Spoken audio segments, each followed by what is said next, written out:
धन को दान में मत दीजिए। लोन लेके दे दो, लोन ले लो, पड़ोसी से ले लो और दो मंदिर में। यह चीज लक्ष्मी जी को ज्यादा पसंद है। कई लोग बोलते पर बिल्कुल है ही नहीं, कहाँ से दे। भगवान के भक्त हैं, सन्यासी हैं या ब्राह्मणों को जो हम दान देते हैं वो गलत है। जो भगवान के भक्तों की सेवा में लगाया जाए और दान देने वाले व्यक्ति को भी पाप लगेगा। उससे आपका लाभ होगा। दान किसे कब और कहाँ करना चाहिए, निकालो उसमें से पहले दान करो, फिर बोलो अब इतना पैसा इसे काम चलाना। तो ना तो रास्ते पर कोई भीख मांगेगा, ना ही सरकार को हर महीने लोगों के अकाउंट्स में पैसे डालने की जरूरत पड़ेगी, और ना ही इतना ज्यादा क्राइम होगा। हरे कृष्णा। जब एक धनवान व्यक्ति दान करता है तो माता लक्ष्मी बहुत दुखी होती है। ऐसा क्यों? तो आइए इसको समझने के लिए इस कहानी को हम शुरू से शुरू करते हैं। कुशांग नामक एक राज्य में रुद्रसेन नाम का एक राजा रहता था। एक दिन एक व्यक्ति अपने परिवार के साथ यानी कि अपनी पत्नी, अपने एक पुत्र और एक पुत्री के साथ राज दरबार में आता है। वह अपना परिचय यह देता है कि मेरा नाम विजयवीर है और मेरे अंदर क्षत्रिय के सारे गुण हैं, और वो राजा को बोलता है कि आप मुझे नौकरी पर रख लीजिए। तब राजा रुद्रसेन विजयवीर की परीक्षा लेकर उसे सिंह द्वार के रक्षक के रूप में नियुक्त कर लेता है। समय बीतता है और एक दिन राजा के कान पर एक बात आती है कि ये जो विजयवीर है ना, यह अपने वेतन का बहुत सारा हिस्सा दान कर देता है। मतलब कि जो विजयवीर को 1 सहस्त्र स्वर्ण मुद्राएं मिलती थी, उसमें से अधिकतर हिस्सा वह दान कर देता था, जिसके कारण वह राज्य में बहुत लोकप्रिय हो चुका था। राजा मन ही मन ये सोचता है कि यह तो बहुत ही बढ़िया बात है, विजयवीर पुण्य कमा रहा है, तो फिर मुझे भी पुण्य कमाना चाहिए। तब वो अपने मंत्री को आदेश देता है कि राज दरबार में सारा खर्चा करने के बाद और सभी को वेतन देने के बाद जो धन बचता है उसे दान में दे दो, मैं भी पुण्य कमाना चाहता हूँ। समय बीतता है और हमेशा की ही तरह राजा रात को टहलने के लिए निकलता है और राजा की रक्षा के लिए विजयवीर भी उनके पीछे पीछे चलने लगता है। लेकिन रास्ते में उन दोनों को एक महिला के रोने की आवाज आती है। ये आवाज शमशान घाट से आ रही है। राजा रुद्रसेन विजयवीर को आदेश देता है कि जाओ और जाकर देखो कि कौन महिला रो रही है। तब विजयवीर अपनी तलवार को लेकर शमशान की तरफ बढ़ता है और शमशान में जाकर वो देखता है कि एक महिला की रोने की आवाज आ रही है। वहां पर एक महिला रो रही है। अब चूंकि राजा अकेला था तो वह भी क्या सोचता है कि मैं भी विजयवीर के पीछे पीछे जाता हूँ, और यह बात विजयवीर को नहीं पता थी। राजा छुपकर विजयवीर और उस महिला की बातें सुनता है। विजयवीर उस महिला से सबसे पहले पूछते हैं कि आप क्यों रो रही हैं और आप कौन हैं? तब वो महिला जवाब देती है कि मैं देवी लक्ष्मी हूँ। मैं इस राज्य में कई सालों से सुखी पूर्वक रह रही थी, क्योंकि इस राज्य के लोग धन का सही प्रयोग कर रहे थे, लेकिन अब राजा की मृत्यु होने वाली है, इसलिए मुझे अब इस राज्य को छोड़कर जाना पड़ेगा। विजयवीर चौंक जाता है कि अब राजा की मृत्यु होने वाली है। तब विजयवीर माता लक्ष्मी से पूछता है कि क्या इस मृत्यु को टाला नहीं जा सकता, उसके लिए मैं क्या करूं? माता लक्ष्मी विजयवीर को कहती है कि अगर तुम अपने पुत्र का बलिदान चंडिका माता के मंदिर में करोगे तो राजा की मृत्यु टल सकती है। यह बात सुनकर विजयवीर पुनः अपने स्थान पर लौट आता है जहां पर राजा खड़ा था, और राजा भी दौड़ते हुए पुनः अपने स्थान पर चला जाता है। राजा रुद्रसेन विजयवीर से पूछता है कि किसकी आवाज थी, कौन रो रहा था? तब विजयवीर उत्तर देता है कि कोई नहीं था महाराज, एक चुड़ैल थी, मैं जैसे ही वहां गया वो वहां से भाग गई। दोनों अपने निवास स्थान पर वापस आ जाते हैं, लेकिन राजा को एक बात खाई जा रही थी कि क्या विजयवीर अपने पुत्र का बलिदान देगा? प्रातःकाल राजा रुद्रसेन विजयवीर के परिवार के पास जाता है और छुपकर यह देखता है कि विजयवीर और उसका परिवार अपने बच्चे की बलि देने के लिए माता चंडी के मंदिर जा रहे हैं, और वहां जाकर विजयवीर अपने पुत्र का बलिदान दे रहा है। राजा ये सब चुपके से देख रहा था, क्योंकि उसको भी अपने जान की परवाह थी। तो विजयवीर का परिवार उसके पुत्र का बलिदान देता है।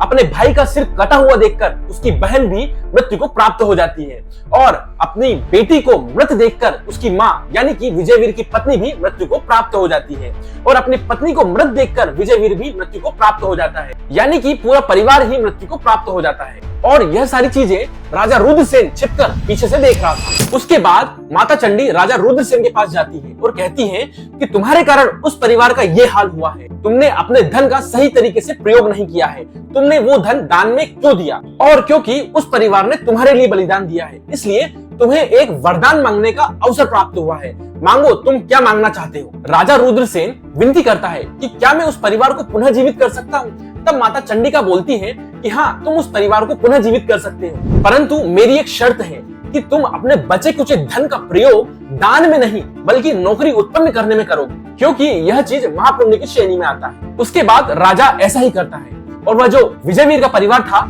वह पुनः जीवित हो जाता है। अब आपको कहानी काफी अजीब लग रही होगी कि ये पुत्र का बलिदान दिया, ये धन वगैरह, ये सब क्या है? देखिए, इस कहानी में काफी सारी चीजें एक जैसी है।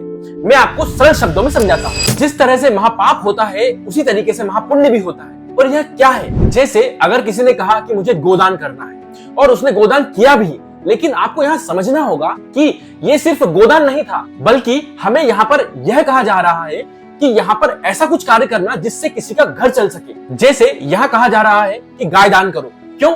क्योंकि गाय दान करने से किसी का घर चल सकता है।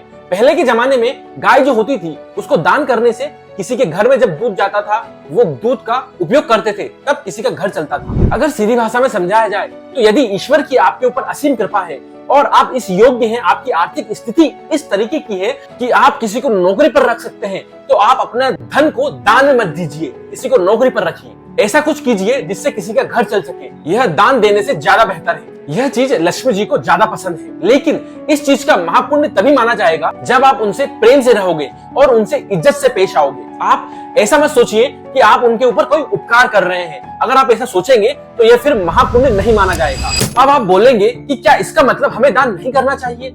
नहीं, ऐसा नहीं है। देखिए, सनातन धर्म में यह माना जाता है कि जो अधिक धनी नहीं है उसको पुण्य करने के लिए, पुण्य कमाने के लिए दान करना चाहिए। या फिर आपको कोई अकेले बैठा व्यक्ति या फिर एक महिला जिसकी छोटी दुकान है, जो छोटा मोटा कुछ सामान बेचती है, उसे दान देने की अपेक्षा आप उससे कुछ सामान खरीद लीजिए। लेकिन जो अत्यधिक धनी है, जो किसी को काम पर रख सकते हैं, जिनकी वजह से किसी का घर चल सकता है, उन लोगों को अपने धन का उपयोग दान में नहीं बल्कि नौकरी उत्पन्न करने में करना चाहिए।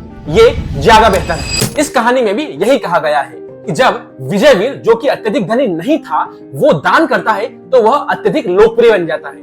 लेकिन उसको देखकर जब राजा रुद्रसेन दान करने लगता है तो उसकी मृत्यु निकट आ जाती है। वो लोकप्रिय नहीं बनता, वो मरने की स्थिति में आ जाता है। क्योंकि दान करने से लोगों की आज की समस्या दूर हो सकती है, कल की नहीं। यह दर्शाने के लिए माता लक्ष्मी विजयवीर से कहती है कि अपने पुत्र का बलिदान दो। यह सेम वैसे ही है जैसे कि जो राजा कर रहा है, जिससे कि भविष्य खतरे में है। वह जो कर रहा है उससे आज की समस्या तो दूर हो सकती है, लेकिन भविष्य की समस्याओं का क्या? उसी तरह से सरकार द्वारा लोगों में पैसे बांटने से आज की समस्या दूर हो सकती है, लेकिन कल फिर से उनको वही समस्या है। इसीलिए दान देकर आप किसी व्यक्ति की शारीरिक समस्याओं को दूर जरूर कर सकते हैं, लेकिन अगर आपने किसी व्यक्ति की आत्मा और उसके मन की समस्याओं को भी दूर किया तो शायद इस जन्म के बाद उसको इन समस्याओं को वापस नहीं झेलना पड़ेगा। इसलिए हमें सिर्फ बॉडी की केयर को ही ध्यान में नहीं रखना चाहिए, बल्कि माइंड, बॉडी और सोल तीनों की केयर करना चाहिए। तभी सही मायने में हम उस व्यक्ति के वेल विशर हैं। अब आप लोग ये सोच रहे होंगे कि आज मुझे क्या हो गया, मैं ये कहानी क्यों बताने लग गया। एक्चुअली इस कहानी के जरिए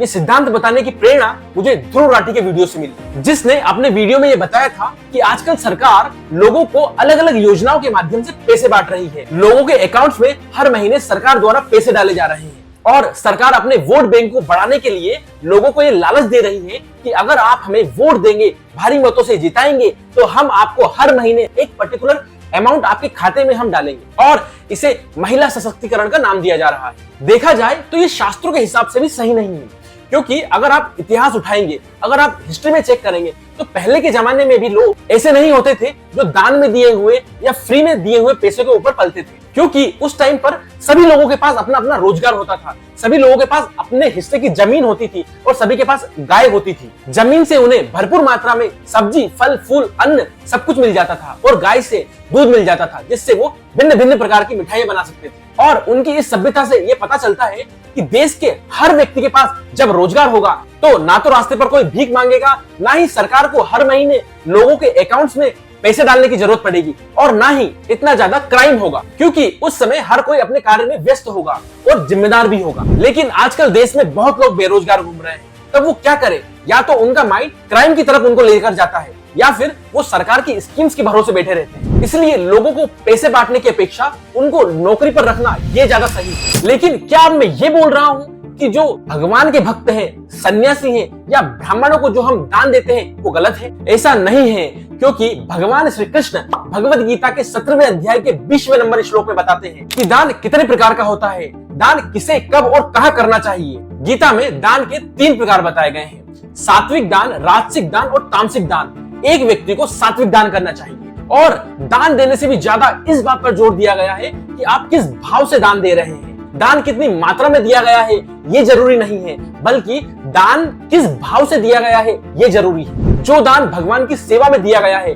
उस दान को सात्विक दान कहा गया है और ऐसे दान को करने के लिए कभी पीछे नहीं हटना चाहिए। लेकिन आजकल ये पता करना बहुत मुश्किल हो गया है कि कौन व्यक्ति सही मायने में धन का उपयोग या दान के धन का उपयोग भगवान की सेवा में कर रहा है या फिर वो अपनी इंद्रिय तृप्ति के लिए उस दान का उपयोग कर रहा है। क्योंकि आजकल लोग भगवान की सेवा के नाम पर दान ले लेते हैं और उसमें से 80% भगवान की सेवा में उपयोग करते हैं और 20% अपनी इंद्रिय तृप्ति के लिए उपयोग करते हैं। मैं ये नहीं कह रहा हूं कि सभी लोग ये करते हैं, लेकिन अधिकांश लोग आजकल यही कर रहे हैं। शास्त्रों के अनुसार एक सन्यासी का धन के साथ कोई डीलिंग नहीं होता है। वो एक भिक्षुक होता है जो मांग कर खाता है और अपने आत्मज्ञान को लोगों के साथ बांटता है। लेकिन आजकल तो ऐसे भक्त बहुत कम बचे हैं, जबकि सारा मैनेजमेंट और पैसों का डीलिंग गृहस्थ भक्तों को सौंप देना चाहिए। और जो लोग संन्यास लेवल पर है या संन्यास लेने के लिए लाइन में है, उन लोगों को अपना भजन पर ध्यान देना चाहिए और भजन के द्वारा जो रियलाइजेशन हुए हैं उनको लोगों के साथ बांटना चाहिए, लोगों को सिखाना चाहिए। जो लोग दान का गलत उपयोग करते हैं उन लोगों को दान देने से आपको भी पाप लगता है। इसलिए सरकार को या एक धनी व्यक्ति को लोगों को पैसा नहीं बांटना चाहिए, दान नहीं देना चाहिए या फिर फ्री में भी पैसा नहीं देना चाहिए। इसके बजाय उन्हें लोगों को नौकरी पर रखना चाहिए और जो छोटे छोटे दुकानदार हैं, जिनकी छोटी दुकानें हैं, जो कम सामान बेचते हैं, उनको सपोर्ट करना चाहिए, उनसे सामान खरीदना चाहिए ताकि उससे उनका घर चल सके। आप लोगों को लग रहा होगा कि मैं क्या बात कर रहा हूँ, सरकार तो फ्री में लोगों को पैसा बांट रही है, ये तो अच्छी बात हुई ना, फिर क्या मैं पागल हो गया हूँ? लेकिन आप लोगों को समझना होगा कि जितना ज्यादा सरकार या धनी लोग लोगों में फ्री में पैसा बांटेंगे उतना ज्यादा लक्ष्मी माता अप्रसन्न होंगी और दान देने वाले व्यक्ति को भी पाप लगेगा। इससे हमारा समाज अंधकार में जा रहा है। इसलिए अपने धन का सही उपयोग करें, सही व्यक्ति को सही जगह सही टाइम पर सही कार्य के लिए दान दें और भगवान की कृपा से अगर आपके पास ज्यादा धन है तो उसके माध्यम से आप नौकरी जनरेट करने का कार्य करें। जया किशोरी जी जैसे भागवत कथा के माध्यम से लोगों से दान लेना और उस दान का उपयोग अपनी इंद्रिय तृप्ति के लिए करना ये उचित नहीं है। मैं ऐसा क्यों बोल रहा हूँ इसको जानने के लिए आप ये वाला वीडियो जरूर देखें और मैं आपसे वहीं मिलूंगा। तब तक के लिए धन्यवाद।